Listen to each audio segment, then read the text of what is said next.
Hello, everyone, and welcome to another Atomic Mass Transmissions Live. I'm Director of Product Development Will Schick, and today we're going to be painting Logan the Wolverine. So for those who are unaware, this is a brand new version of the Wolverine, also known as Logan James Howlett. For Marvel Crisis Protocol, he's going to be coming out in the Weapon X Rivals panels, which also features a brand new version of Sabretooth Apex Predator. That's going to be coming out in November, December, something like that. I don't know. My dates get all mixed up because everything moves and no one tells me anything. But it'll be out at the end of the year. We previewed some of this stuff at Mini Stravaganza, and I know that there's been a couple of updates on our social medias and stuff, so if you're interested in things like that, you can go check it out. But today we're going to put some paint on this fancy Logan with his cowboy hat, and we're just going to have some fun. So let's go ahead and dive right in and get things a-going. Let me turn on my light here. Whoop, whoop. There we go. Okay. So we're going to be going pretty traditional colors on this Logan here. We're going to be doing browns, some blue jeans, some nice leather. We'll give him a cool cowboy hat. It'll be great. I'm going to start things off with some anthracite gray. We're just going to try to make a little blue jean color here. Provided our paints are kind of mixed. That's not great. Let's see if we can mix it better. Shake, shake. All right, let's see. Sure. There we go. How dare you close the door on me, Summer? It's just rude. It's just rude. I want to hear you through the headphones and through the door. You should be so lucky as to hear me multiple times. All right, so we're just going to start with this nice little blue-gray color. Let's make a nice start to our denim. And we're kind of going to glaze this over our zenith. And just see kind of how this looks once it dries, and we can do a couple more coats. I've got a couple other colors too that we'll mess with. So, but we're gonna allow that zenith prime to really do a decent amount of work for us, just to quicken up our speed and pace. By kind of using the transparency of the paint itself to our advantage. Because everywhere we did our contrast, our high value sketches with the whites and the grays with the airbrush, we're going to be able to kind of utilize that to make our natural highlights and shades with our thin down translucent paints.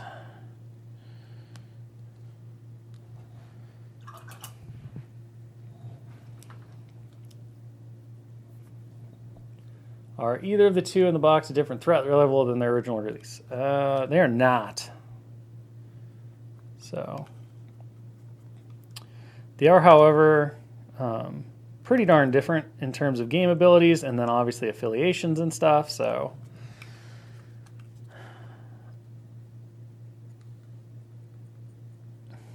of course, both of them are Weapon X affiliated, which is the brand new affiliation that comes with the box for both of these characters. So that's one big distinction. Of course, we've talked a little bit in the past, or mentioned, I think, on a couple of different places, that Logan here, not X-Men affiliated. This is Logan when he's off on his own, kind of has quit the team. He quits the team all the time. He's got to go out, get some air, all that stuff. He's creepy in the gray in this pose, I guess. All right, we're going to get some Arctic blue. Arctic blue. It's a white. It's a blue-white. I'm going to get some flat white. I'm going to mix this up and use this as the kind of base color for his undershirt. So we're going to give him the classic white tee, assuming I can get my paint out, but it's clogged. Come on. Or I'll grab a different, there we go. All of the white paint. All right, so when painting white, obviously if you've struggled with it ever in the past, I certainly did a lot. The big trick to painting white is to not paint white. So what that means is find a nice off-white, determine what your off-white's going to be, and you can really use any color you want. Part of it goes into the shadows and the effect you want, what kind of lighting is around, How dingy is the thing? Do you want more of a crisp white or a dirty white? If we wanted the shirt to be kind of like more stained and yellowed, we'd use like a yellow white, like an eggshell or a bone kind of color. I want more of a crisp, clean tee. I imagine that, we're not going to give Logan, he hasn't been on the road too long in this, so, or maybe he just got himself a brand new undershirt recently. Like his last one got destroyed in his previous fight where he had to regenerate, but he can't regenerate his clothes, so he had to go buy a new undershirt. So we've kind of got something new here. And then again, just nice and thin layers. That'll make it so that you don't get a lot of those streaks and brush strokes. And you can go back through and do 1 or 2 layers, depending on what kind of colors you use to mix your base white. You may need fewer layers, more layers, whatever. So, do we get to see the Weapon X affiliation card before? That is a great question. That will be up to our fearless marketing team. Summer, BK, new additions to the team, Liz, Ann. Feel like I'm missing somebody. Justice. So, I would imagine that you will, but I couldn't tell you for 100% certainty. Let's see. We're going to grab some brown leather. Shake it up really good. Is the hat removable? It's not removable, but you do get 2 different hat options. So you can have cowboy hat on or cowboy hat off.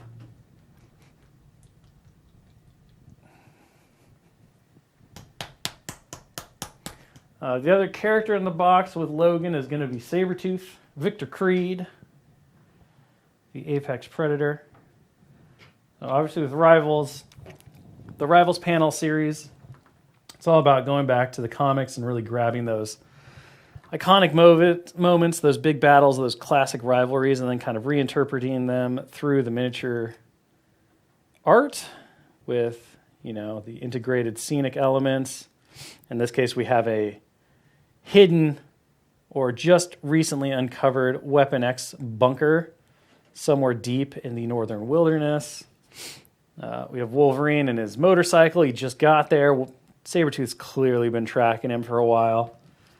Wolverine hasn't caught his scent yet because he's downwind, but he knows something's awry.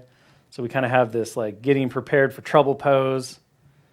And of course, Sabretooth is on top of the bunker, ready to pounce and ambush poor Logan and make his life just rough, If it wasn't hard enough to be the Wolverine, you got a Sabretooth always messing with you. Just uncool.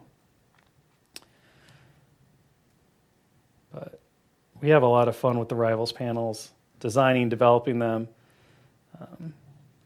We talked about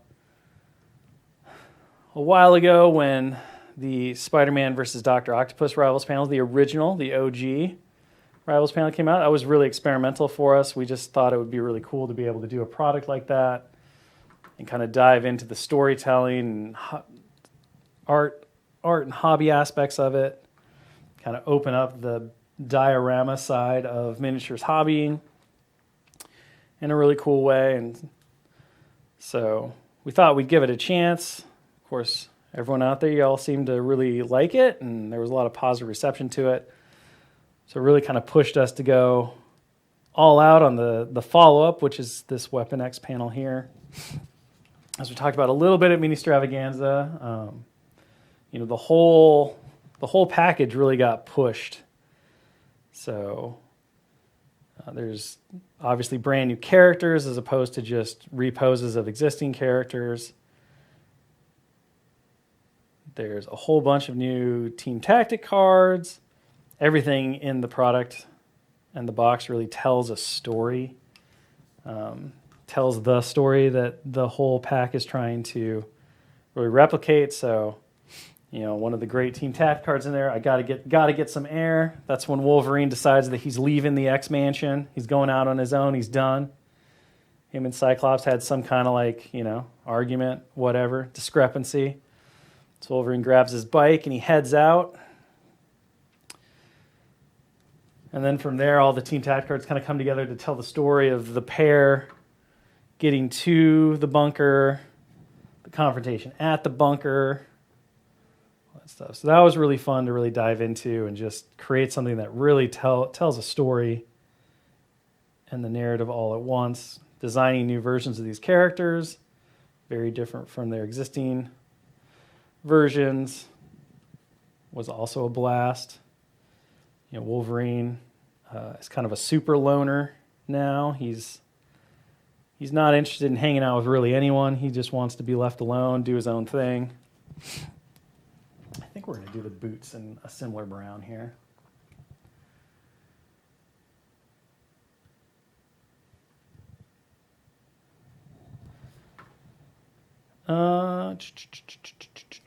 Maybe if Dallas is in the chat, I don't know if he is, he can confirm on the extra bases. I feel like there were, but I'm not 100% on that. So, and I don't have the kit in front of me.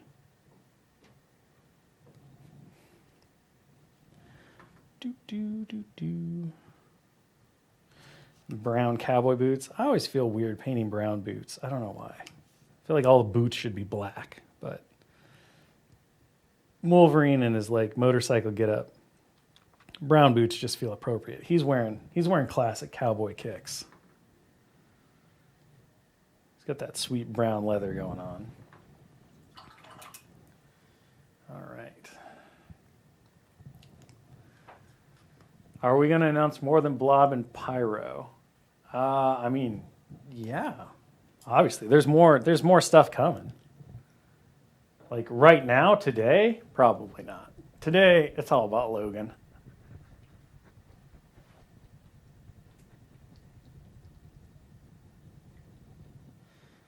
All right, I'm going to use some of this Thar Brown. Maybe. I'm going to poke a hole in this Thar Brown. Sweet. Boop.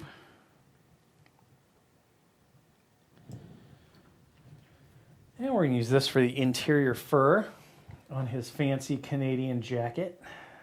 Because, you know, if you're going to the Canadian wilderness, it's going to be kind of cold up there. You got to get yourself a nice fur-lined jacket. Every time I look at this coat or I paint it, it immediately makes me think of every single jacket that I ever owned or saw in Montana. Growing up in Montana, I had this coat. Everybody did. Everybody wore it.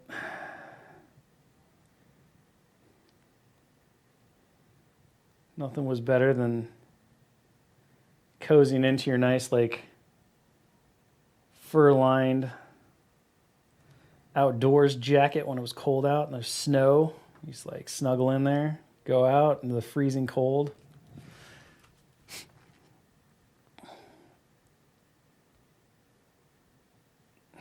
Classic.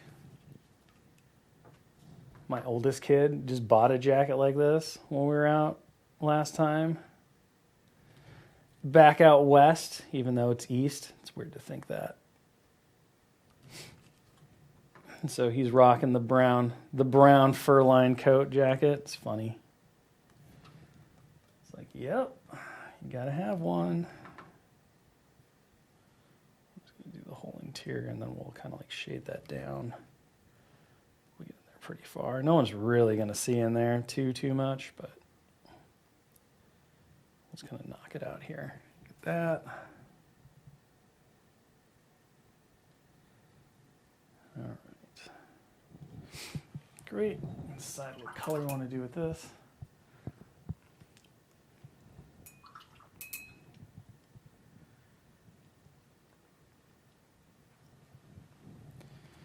Is it intentional that team tag cards like the Initiative, Sleeper Agent, etc. don't count towards your affiliation department? Yes. I mean, if the intention was that they did, then they'd be written in a different way. So obviously just letting those cards activate people for affiliation team tactic cards and the other benefits that they give. From the development standpoint, balance standpoint, it's kind of where they landed. isn't a fan of cowboy hat Logan? He's so fancy. Okay, I want to go back to my white shirt really quick. Mixing a little bit more flat white in here. Somehow got a little brown in my mix. That's fine.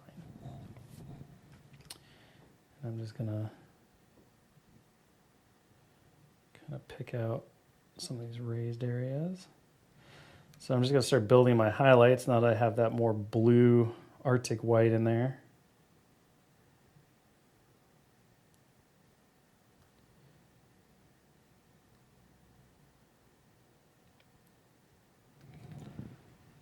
I want to be careful not to go too high, but just a little bit of additional white.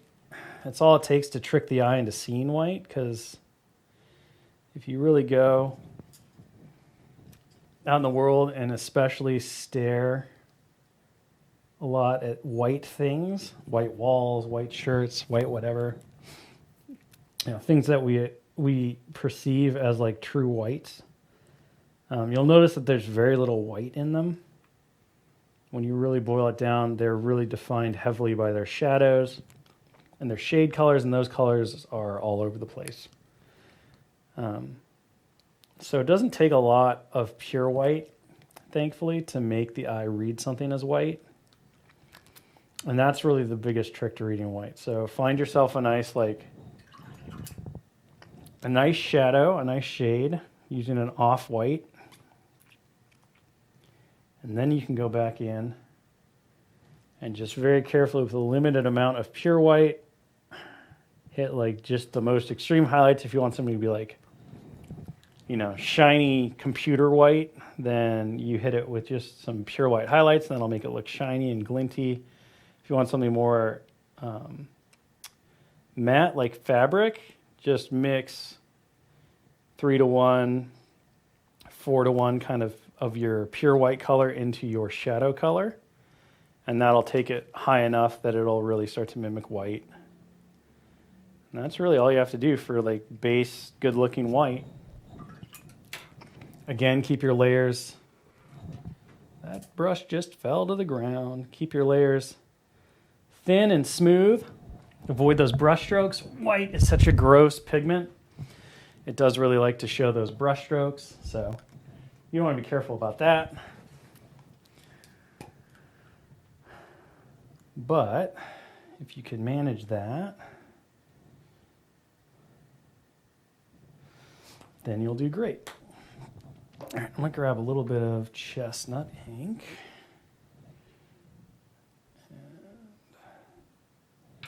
I would put it out on the palette, but once again, we got to poke a little hole. Here we go. Just going to mix up a little brown wash here. Add a bit of water to it.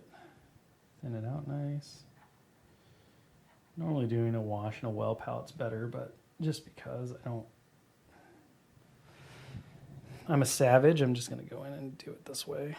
So we're just going to wash this over the browns. Give ourselves some extra contrast and definition. We might even take this over the interior white fur, but I probably will thin it out just a bit more. So you'll notice that like overall, I'm not really going for super strong, like even base coats. I want that texture. I want that differentiation in my colors. And so I know that because I'm going to use a bunch of transparent layers and some washes and glazes and stuff, then I'm going to be able to pull a lot of those different variations, those strong contrasts in color together.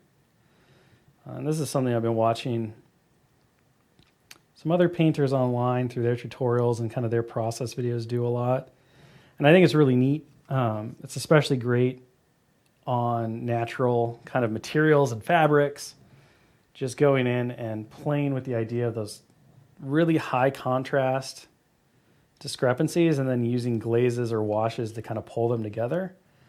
And it gives you a nice natural texture and feel to things, and it doesn't take a whole lot of work to pull off. I'm going to use this on the hat. We'll just see how it goes, and then probably, because that's a gross yellow color, we'll go back and deepen up the colors and stuff. But I want the cowboy hat to feel different from the rest of the leather on the boots and stuff. So we'll just start here, and then we can kind of start playing with what we got. Maybe just thicken that up. Get that a bit heavier than what we did on everything else. We'll just shade it back down. There we go.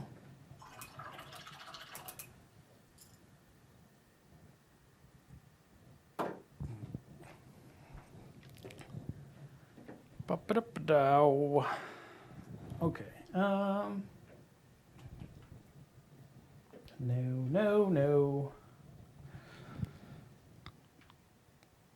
The belt. What do we want to do with the belt? We're going to grab this Bosch chestnut. Shake, shake, shake. Oh my gosh. Everything's dried. Dropper bottles, the worst. All them clogs. Okay, let's just come in here and knock out the belt. Let's give him that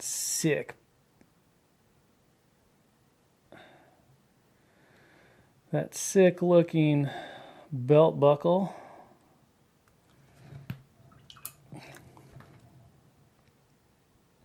Mistake there. Oh, I said I think we were going to do this, so we might as well go in and do this. Well, we still have that wash, which I forgot about. Get that shade in on there. So one of the really cool things about using transparencies is obviously as you layer those transparencies over different colors, you're going to get different results. So on our brown leather coat, layering this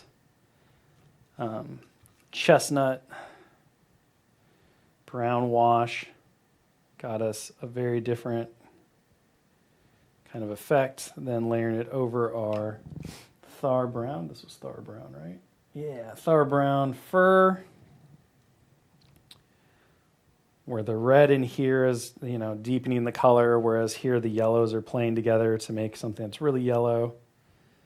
And we're going to go back and kind of like clean back up once it's dried. The hat over the zenith is very yellow. So you kind of get all of these different colors and elements, but everything ties together because you're using similar transparent layers to tie your colors more tightly together. And that can be a real good trick to make a good composition. I'm just going to run this chestnut ink over the belt buckle, which will make painting the bronzes on it much easier. What size number is the bunker terrain? I believe the bunker is a 5. I think that's where we landed on it. It's big, and it goes deep into the ground, so,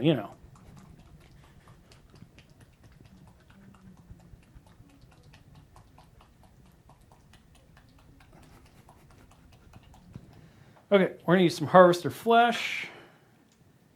Bloop. We're gonna get some light skin, which has got a lot of yellow to it.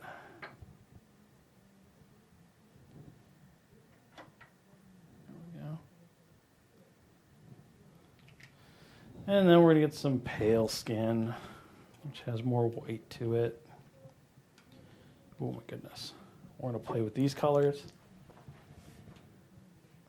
Harvester flesh is kind of dead.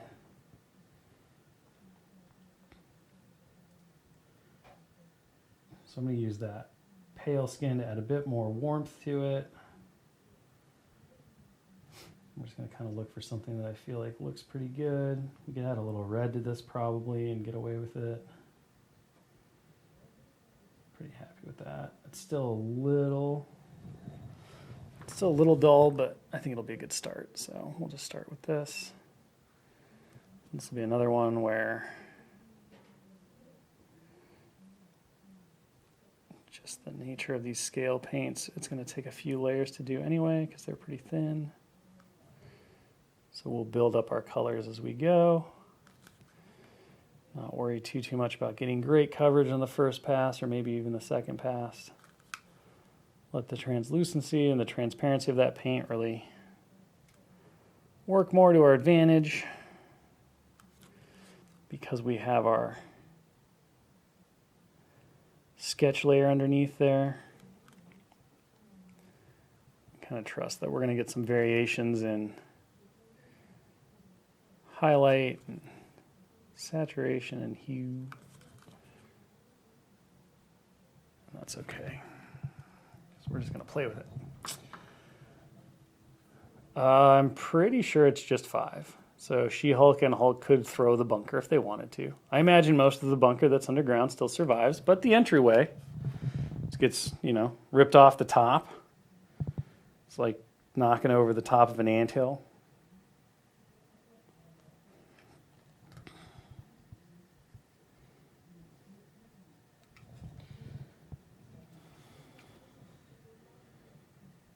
But whereas the bunker is, chunky and sizable, similar to the apartment building, it does occupy a kind of a normal amount of game space. And being size 5, the only way to really destroy it in any meaningful way is through Hulk and She-Hulk tactic card shenanigans. Whereas like with something like the Quinjet, not only is it taking up a large amount of the gaming table, which means that when it gets removed, it has a dramatic impact overall on the game state. It also, conceivably doesn't hide Hulks and Dormammus behind it. It's not a huge structure, so size being a bit of an abstraction in the game. Size 4 felt perfectly right for the Quinjet, but we didn't want the amount of area that it takes up on the table to necessarily be game warping when it gets removed. So, hence the non-interactive terrain thing. I know I had a gold somewhere. There we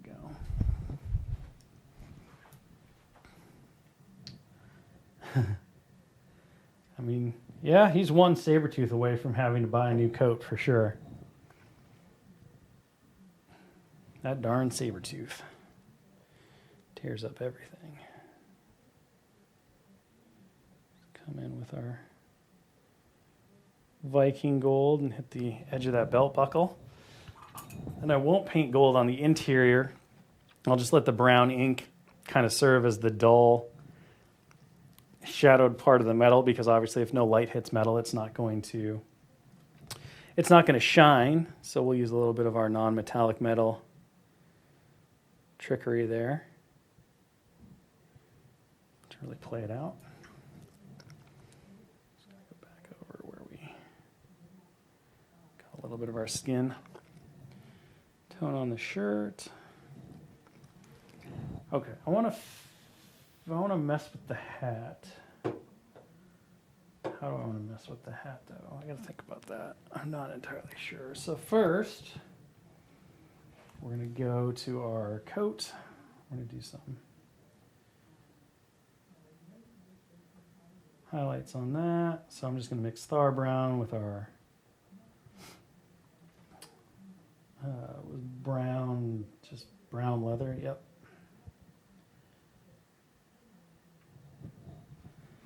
And we're going to create a little highlight color here.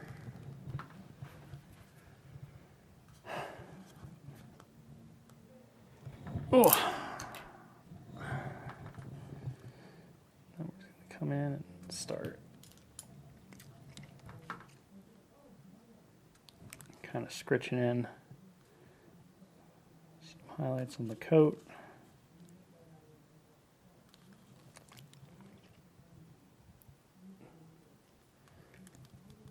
Again, doing leather's fun because, we could just kind of like stipple on these effects, which actually I might do. Let's do some stippling today. So stippling is a lot like dry brushing, except you stab. So you just kind of like come in and you start getting those bristles, and you need to use like use an old brush for this. This brush is a little big, but it is. Oh, we do have a smaller brush. Hey, let's do that. So you don't want to use a new brush for stippling. There are, I'm sure, many stippling brushes out there in the world that you could use.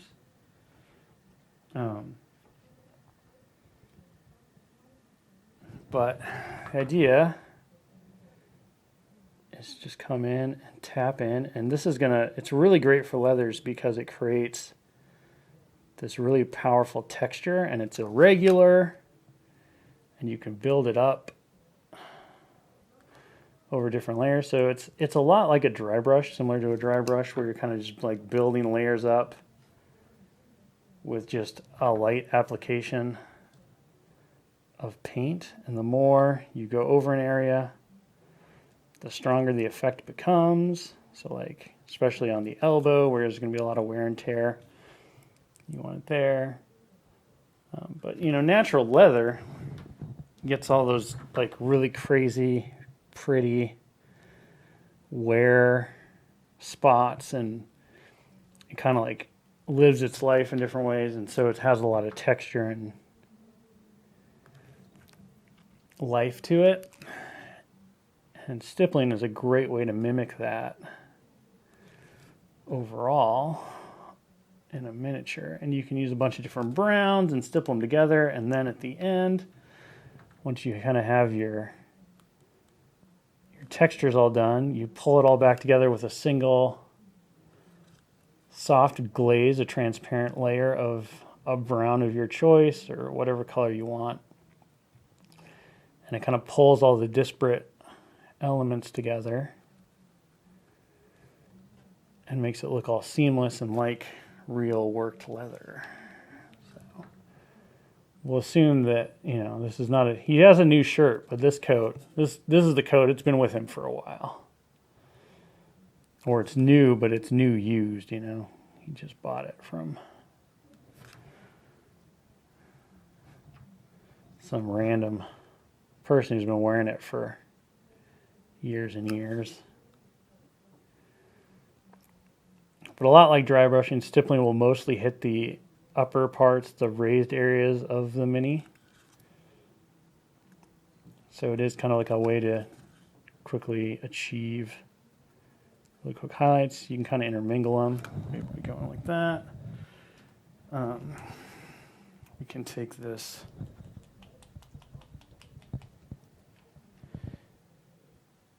Indian color and mix it in with our brown to create like a different tone as well. And then we can work this in.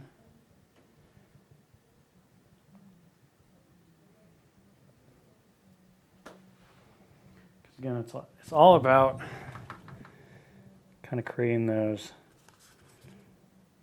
rough patches and layers. And like building that texture.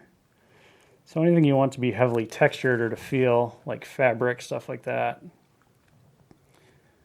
a little stippling can go a long way to creating that feel and approach. And again, you can get pretty sloppy with it, especially on something you want to be like really worn and rough.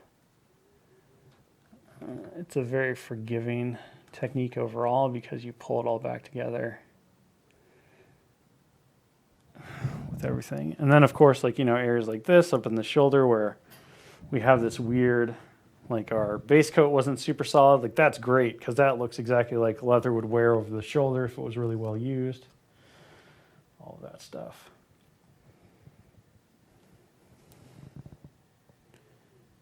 So you can do. Now I'm just using Thar Brown, kind of getting in there.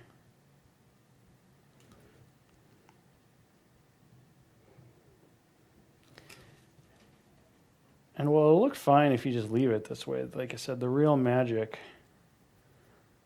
that ties it all together is going to be that final glaze of color.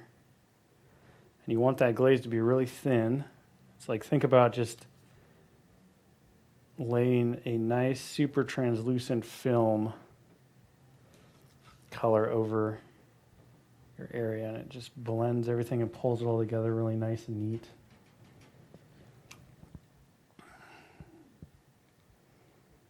So getting comfortable with glazes is kind of like my number one tip for how to like take painting to the next level, because there's so many ways to really make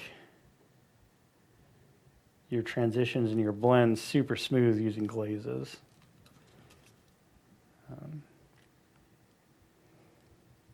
Even going like transitionally, building up your layers in a traditional way, you know, going from your base coat to your shade, back to your base coat, back to your highlight. If you glaze between your different layers at each step with the mid layer, so like for example, you go from your shadow layer to your base to your midtone.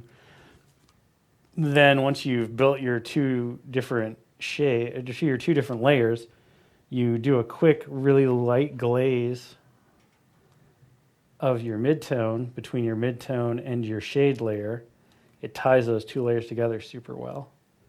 And then when you go from your midtone to your highlight, you use the highlight color and you glaze it between the two, and then all of a sudden it pulls your transition together super well. Because the glaze is so thin that it just kind of like naturally blends the two together, and it's super quick and super easy. Because all you're doing is just taking the same paint you're using for your highlight and turning it into a glaze. So it's really quick, but it's really, really effective. Okay, I'm pretty happy with that.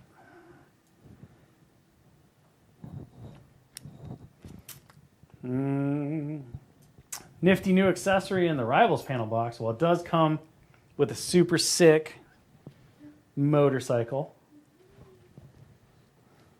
Logan's motorcycle. You will never understand the consternation and pain that Dallas went through on getting that motorcycle perfectly precise, because he's a motorcycle connoisseur. He knows all of it. And it was super important to him that Logan's motorcycle be entirely accurate to the style of motorcycles that seem to be depicted as his favored ride in the comics and stuff. So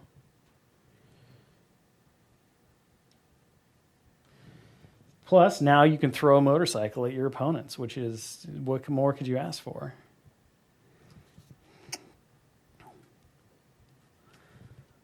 And having, one of your characters roll up, grab a parked motorcycle and smash it into your foes. Super sick.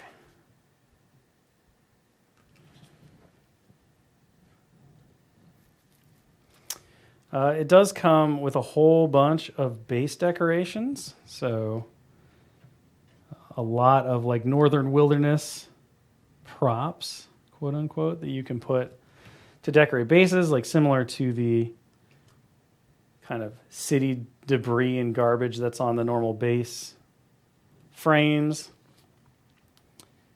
The Rivals panel has moose skulls and broken tree trunks and other animal skulls and all kinds of nifty things, so you can really go crazy converting all of your standard MCP bases into like Weapon X Northern Canada wild bases, things like that. So that's pretty fun.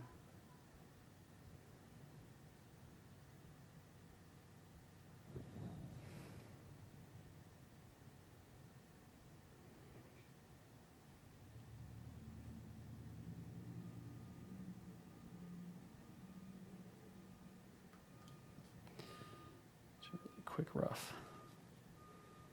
Highlight on the hands, and then we'll let our flesh wash. Kind of do some work in blending that stuff out.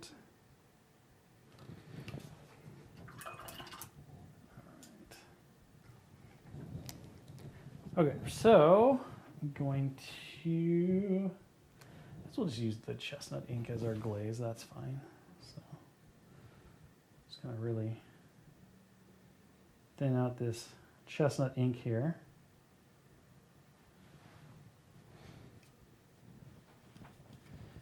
And then we'll just start. So you can see how thin, hopefully, that glaze is. It's just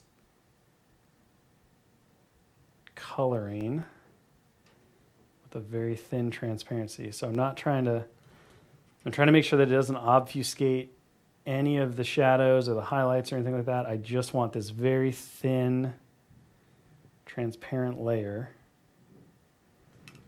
that kind of provides a unifying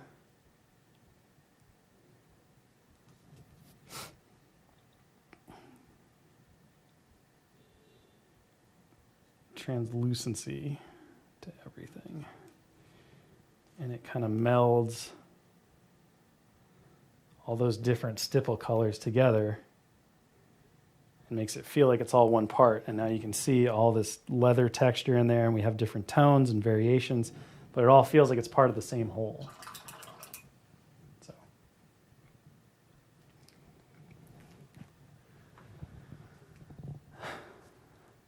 Boop-a-doop-boo. Okay, let's jump back to this. As far as points updates for anything, as far as I know, there's no significant points updates planned, so not outside of new points for anything. For those wondering in the chat.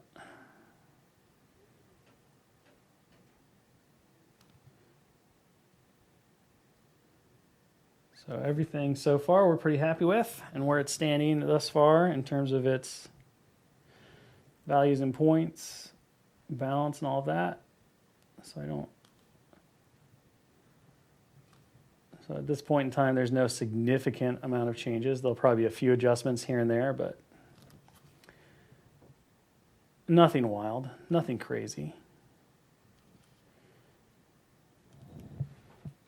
Couple tweaks across some things, I'm sure, but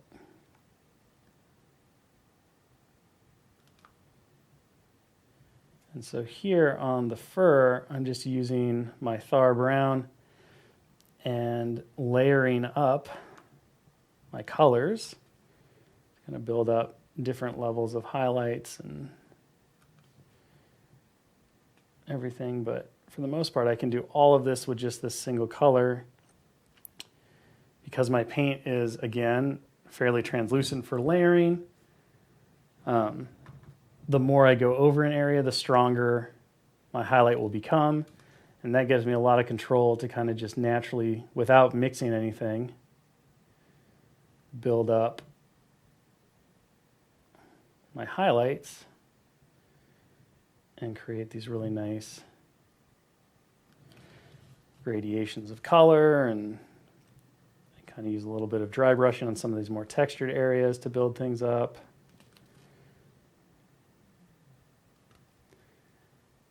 And again, to tie it all together, I can go back through and I can use a glaze. And this time what I would wind up doing is, like we talked about, I would use my Thar Brown as my glaze. And so I would just thin it out really nice and neat, and then I would glaze it over the area. And that would help tie in those shadows with my highlights.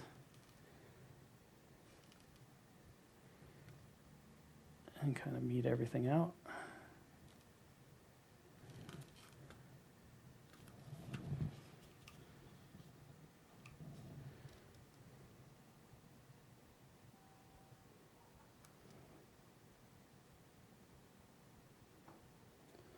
But this is the thing about layering is if you keep your paints nice and the correct consistency where you have that nice translucency.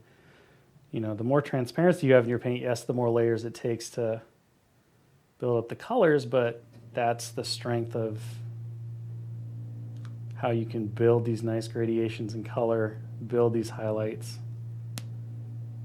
and do so without a lot of like color mixing and everything else. It's all about, you know, that transparency of the paint so you can build your colors up naturally and gradually.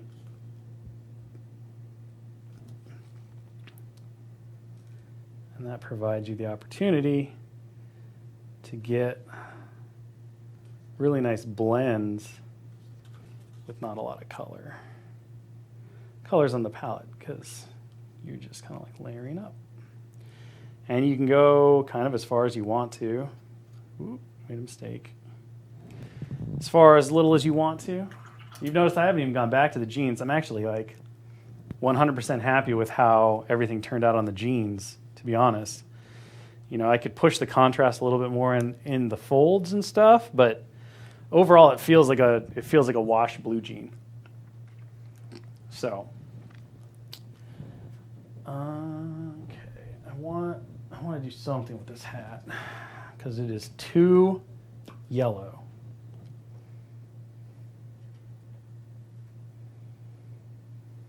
So let's see if we can kind of knock it back down here. Let's see where that takes us. Not quite enough. Okay.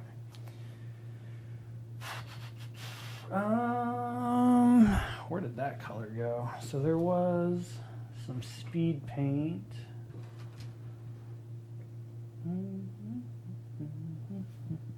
Which I was like, I don't want this, I don't need this, and I kind of tossed it to the side, and now it's gone. And now I realize that I totally do want it, and I do need it. Life is just the worst. This is what happens. We definitely don't want red. That's nonsense. What's this color?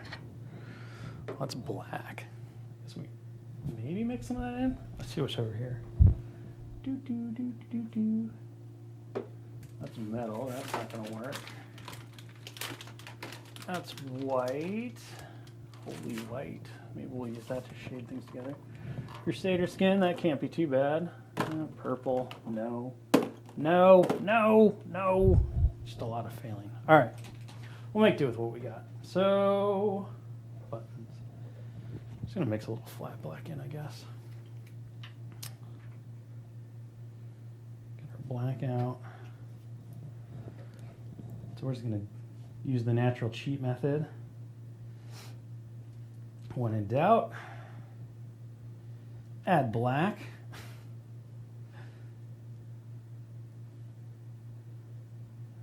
Let's see. Let's see where that takes our hat. That's better.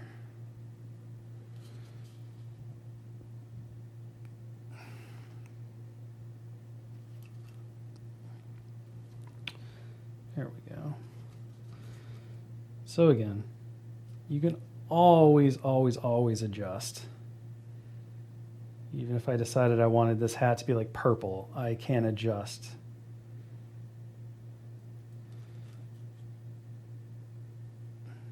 You're never stuck with something you've done when you're painting. And that's one of the real fun parts about it, is you can always use those undertones and those colors and pull it back. So just a little bit of black into our brown wash mix, and we're getting to the point where like that's feeling pretty good. I'm actually going to go back to the jacket, and I'm going to do another really thin layer of glaze. And this is the other thing about glazing, is that you can do multiple thin coats and build it up over time. This is how you get really amazing looking reds, which I'm sure Dallas has talked about at least once because he's all about it. But you build up your reds to basically a salmon pink, and then with 15 or so red glazes, really thin red glazes of red ink, you take it back down and you remove the pink, but you leave yourself with one of the most brilliant looking bright reds possible. So, you know, if you're willing and want to invest the time to get the results, you can definitely do it. I'm probably just going to call it good at maybe one more layer of glaze. We'll see where we end up. But, you know, you don't want the glaze to be overpowering. You want to do it slowly but surely. But the more layers you put on, the stronger that color, that glaze is going to come through, and it's going to tie everything together. So, all right, we got a great looking hat. We got that. We're going to go, just going to try a little of this Crusader skin from the speed paint to tie our flesh together. I'm kind of going to use this as a flesh wash at this point because it's going to be darker than what I've done. And hopefully, I don't know how this will turn out. It's pretty red, so it should give us that nice warm color that I want. Yeah. So one of the things that I don't love about all of the skin colors from Scale is they're all pretty washed out. They really expect you or like require you as a painter to go through and either mix in undertone colors, so like your reds, your greens, your yellows, your purples, all that stuff, to give them that life, or you have to have a really good wash to kind of bring them up. So if you have a flesh wash you really like or something like that, you can kind of build up your colors and then go back through and use them to add that ruddiness, you know. Skin is translucent. We're all blood underneath, so that's why skin has got a red hue to it. There's a lot of other colors in skin too. There's purples, there's greens, all that stuff. But for our tabletop painting purposes, as long as we get that ruddiness, that red undertone into our skin's going to look really good on the tabletop.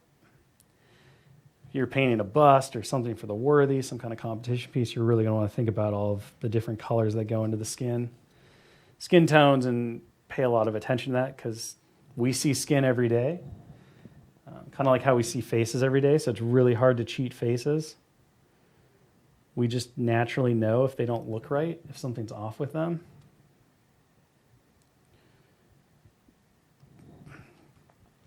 But if you want a miniature to look sick, you wash its skin tone with green if you want it, or purple. If you want a miniature to look healthy, some kind of like reddish tinge will really help with that. Kind of pick it out, make it look pretty good. Okay, let's see. Let's get these boots really quick. Just deepen them up. Maybe use some of this black. Yeah, get that nice and dingy. All the motorcycle exhaust and stuff. Come in here, hit the belt. And then what we'll do is cheat because we don't have too much time left. So just to get this Wolverine completely up to a tabletop standard, we got to get his hair. So we'll just come in with some speed paint black and quickly give him his iconic sideburns, his Wolvie burns, if you will. And thankfully the hat really does us a lot of good here because you can't see much of his face. So just getting some color on that is great. Kick that through, kick that through. Down here, I want to touch up the collar around his shirt.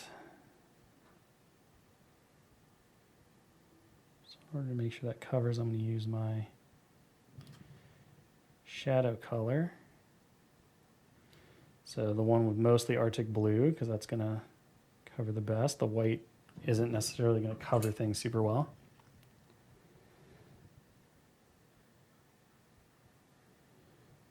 I'm just going to blend that out really quick. And then we're going to grab some thrash metal.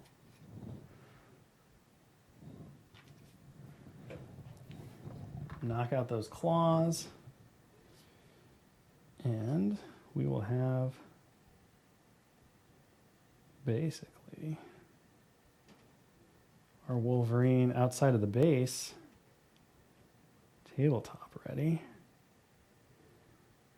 with a fancy coat. Some great looking blue jeans, some nice cowboy boots. Really the only thing that I would go back and probably spend maybe another 30, 40 minutes on would be working those skin tones a bit more. Definitely going back and redefining the face a little bit more, getting the eyes to be identifiable underneath the hat even. Maybe do 1 or 2 highlights on the fur. I say fur, I mean his hair. His fancy Wolverine fur. Sideburns and stuff, but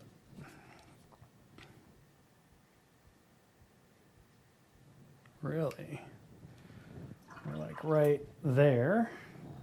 And then if we want to get crazy, we can mix a little bit of black into our silver. And just do a little bit of contrast shading.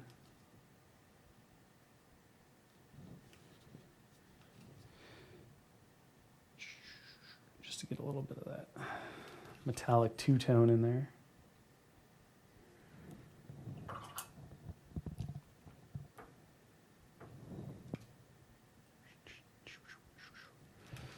So the biggest thing with true metallic metals, just like with non-metallic, is that you need that really dark, kind of dull base so that the true metallic silvers pop, right? It's all that high contrast, like where's the light hitting from? There. All right. And I suppose since his mouth is open, and this would be hopefully pretty easy to do without screwing up, we just kind of come in.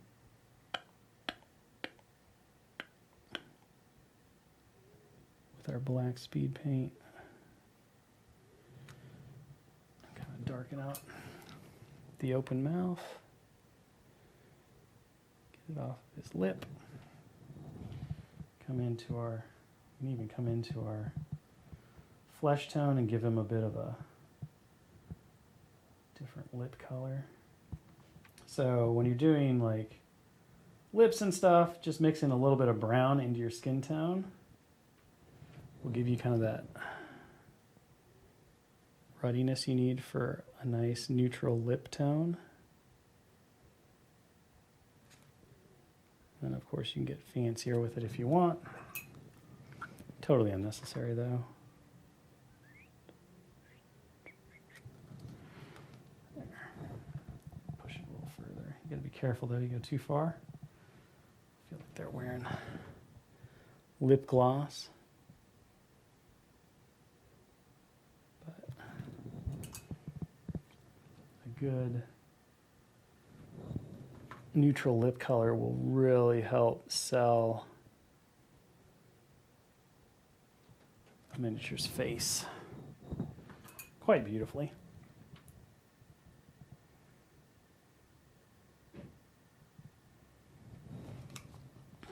And we're just going to correct our little mistakes here. We can come through, do some quick little flesh highlights, because why not? Feeling saucy, having fun. So just kind of like looking at the tips of the knuckles, edge of the palm. Just think about like where that skin is stretched or hitting light. If you look at your knuckles, they're going to be lighter. Really accentuate the muscles in the neck. Those little spots on the... And then the face would mostly be in shadow, but because we're painting a miniature and we want it to like really pop, and we're not going for like photorealism, we'll just do some quick highlights on the face. Just to help kind of push what's going on there.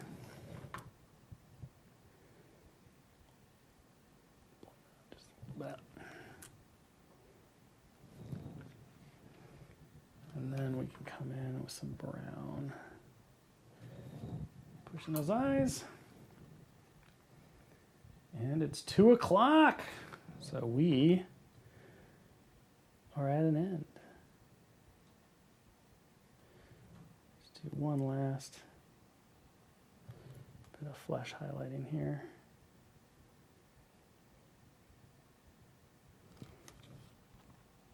Just because we're so close, we might as well end this one all the way.